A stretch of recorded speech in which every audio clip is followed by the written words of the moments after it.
Well, welcome everyone to another episode of Princess of STEM Diaries. I am excited because I have Dr. Gary May as our special guest today, and I am a fan. Dr. May is a person that I've looked up to since I was an undergrad. I used to send these nice emails. You actually would respond back. You've been helping me throughout my entire career, so I just want to say thank you while I have you. I want to say how proud I am of you, and I'm glad to been able to contribute a little bit to your career. A lot of it. Yeah. A lot of it to my career. I actually have a picture of us. I won a Golden Torch Award, and you were the person who handed me my award, and I have that picture in my office. Wow. I'm telling you, you mean a lot to me. And I don't know if we ever get to tell people that, but you mean a lot to me. I appreciate it. So thank you. Yes, thank you. And I can't ever call you Gary. So he's asked me several times to do so. So if you hear me call him Dr. May, just understand that that's how I met him. And I just have so much respect that I don't think I'll ever get to call you Gary. That's okay, Dr. Gaskins. No, you call me. You met me as Whitney. I met you as Dr. May. That's how that works. Okay. So we're at the 50th anniversary of NSBE. What does NSBE mean to you? You know, I can say with all truthfulness and honesty that I wouldn't be where I am in my career, my life without NSBE. You know, I joined as a freshman undergraduate way back around 1981, it would have been. And, you know, like many of us, African-American students in engineering at majority campuses, just searching for some support, a network, people with common interests, common background. You know, we could talk about our feelings of isolation and imposter syndrome and all those kind of things. We didn't have names for it at that time. At the time. But you were feeling it. But we know that we got something out of being together, and we were able to help each other, support each other, uplift each other, and celebrate each other. And that became really important. And as it evolved, people began to look to me for leadership. And, you know, I ran for various roles on the campus at the chapter level and eventually at the national level. And, you know, met my wife through NSBE. I know you can relate to this. I can. I have a NSBE, as they are called. Yeah. I have a couple of those.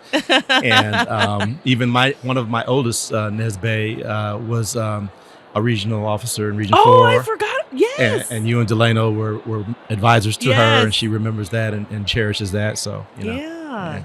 Man. NSBE is a real family. I always tell people, like, it's a conference. We really do have professional workshops that happen here, but it's a family reunion. It is. I enjoy coming. It recharges my batteries every year. It lifts my spirit. Okay, that's beautiful. What is your proudest NSBE moment? Wow, you know, if you'd asked me this a few years ago, I would have said something that we accomplished when I was national chair, which was establishing the headquarters in Alexandria, Virginia. It happened under my leadership. But that's amazing. As I progress in my own leadership journey, what I get a charge out of now is other people's success. So when I see people that I mentored becoming professors, I see people that I mentored becoming deans and presidents and you know, succeeding in industry or doing things like that, I get much more out of that now than I did for my individual contributions like many years ago. Did you ever think you were going to have that kind of an impact? No, not really. I mean, you try to help people and be a good mentor and support people when they ask you for things and try to guide people when you think they need it. But you can't imagine. I couldn't imagine having the success that many of the people that I've advised and mentored have had. Yeah, that's amazing. Yeah. Okay, last NSBE question, well, at least for now. Favorite NSBE memory? Wow, a lot of those. Oh, that's hard. You give me the top three. I'm okay hard with that. One, though. I guess being elected national chair was a big one. That was such a great memory for me at that time. You know, when the organization received national attention on many occasions, but you know, in either the media or some national award or having a CEO or someone like that come to speak to us. You know, those were all really great moments. I can't really narrow it down to one or two. Okay. I mean, those are still important memories and good memories, but they also still center around leadership. And we're in a time where I don't know if leadership, I don't know if we have really great examples. I think they're overshadowed by the current political environment. I don't know. That's how I feel. But I'm curious about your leadership because the things that you've been able to accomplish mean that you have a strong moral and ethical code. How do you stay true to that as a leader? So part of that is just the way I was raised, you know, as cliche as it sounds. You know, I was raised to think about other people ahead of myself or along with myself, and to have values that don't change with the direction of the wind or the political environment. Yes. And to try to impart that to people that were in my circle, whether it be friends and family or children, to make sure that we all had those same values in that code. That doesn't mean you don't face adversity in trying to uphold that code and those values, but you try to remember where you came from and what was important and why it's important. And I'm a spiritual person as well. So I try to do what I think the Lord would want me to do. And that kind of maintains my sense of presence and purpose. Yeah. That's a nice thing to say. Feel and convey. I keep thinking about like younger audiences that might watch. What should they do? What should they look out for when they feel like there's tension between what they're asked to do or what the direction is, where they're currently working, and it conflicts with their morals and ethics? Well, I would say keep your eyes on the prize. You should have some sort of guiding star that you're following, and don't deviate from that. You may face winds that buffet you about, but try to keep in mind where you're trying to go and how to get there in the right way, appropriately with values and morals and all that. And don't let people take you off that path by whatever they might say or do. Sometimes it's very difficult, but what helps in those circumstances is having a support system that can, listen to you when you want to vent, or give you that support, or give whatever resource you might need at that time. Okay. What about for seasoned saints? They've been around for a while. Does it change? Does the advice change? So for when you get to be seasoned, have some experience, you start thinking about legacy. Okay. And you start thinking about leaving things better than the way you found them. Yeah. So that's kind of what guides me, is when I'm involved in an organization or leading at a university. I want to make sure that place is viewed to be better than it was when I got there. Yeah. So. Yeah. Okay. That's good guiding questions and answers. I hope people, if you're listening, that you understand that it's okay to be who you are. You don't have to waver or change just because other things are, I don't know. Authenticity is so important in leadership. If you're not, I always say the only person I'm good at being is me. Yes. I'm not good at being other people. Yeah, exactly. So I think people understand that and appreciate that. Okay, so I jumped in and I said you're a leader, but I want to make sure people understand this is the Chancellor of UC Davis, right? Was that always the goal, to be a chancellor? I don't know if it was specifically the goal to be a chancellor. I would say I always wanted to be a leader in whatever I was involved in. And so becoming a chancellor kind of evolved over time with taking advantage of opportunities as they presented themselves. And one thing that was really important is having good mentors.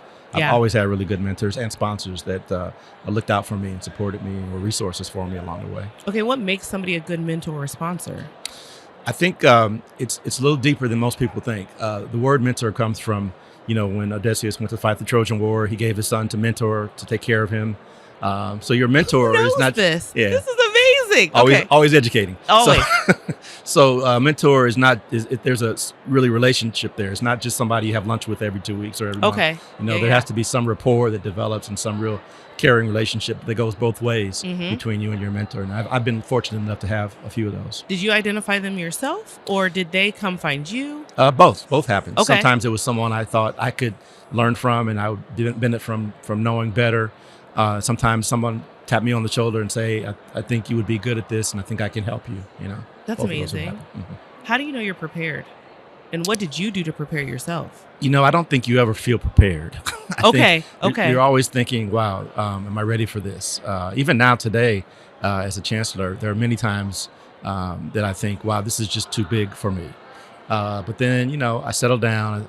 I go back to some of my basic foundational values and roots, and know that I know what talents I have and know what resources I have around me. Having a good team around you is really, really important. And so that settles me down and keeps me moving forward. Okay. I mean, I keep thinking too about how big in scope your job is. And I was just listening to a NSBE student his name is Richard. He started a podcast called Mental Health Matters, specifically for Black men, because he found that there was a struggle there. What do you do to support your own mental health, especially as you're leading this large organization? It's huge. Yeah, I think that's so critical.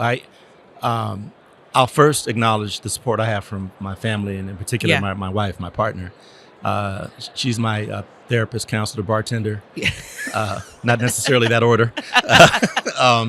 I couldn't do anything without her support. But beyond that, I think as Black men in particular, we should not shy away from seeking professional mental health support when we need it. So I've talked to a therapist from time to time. Yeah. And, there's no stigma there. I mean, I think, in fact, the opposite is true.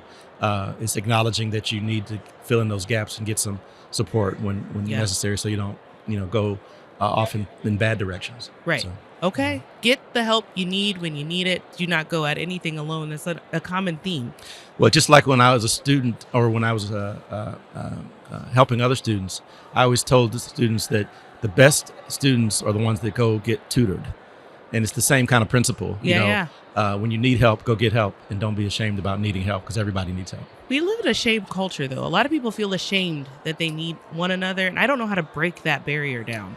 I don't know if I have any wisdom there. I think we do have a tendency to want to blame everyone for, my job. I often say, when good things happen, people are proud of themselves. When bad things happen, they blame me. Yeah. Oh, I can only imagine. Yeah, and you have to have thick skin to deal with that, and that support network. Did you always have thick skin? No, I would say that's a work in progress. Okay. I'm a thin-skinned, people-pleasing perfectionist at heart, right? Ooh. So this is not the right job for me, right? Okay. Because you can't please everybody in these jobs. You can't. And you have to stop trying. But as a student, you want to get 100 on your test, right? Exactly. Yeah, and you think that's the right thing, and you get to this role, you can't get 100 on the test because you can't please everybody. Somebody's not going to be happy with some decision you make or some action you take, and it takes a while to get used to that.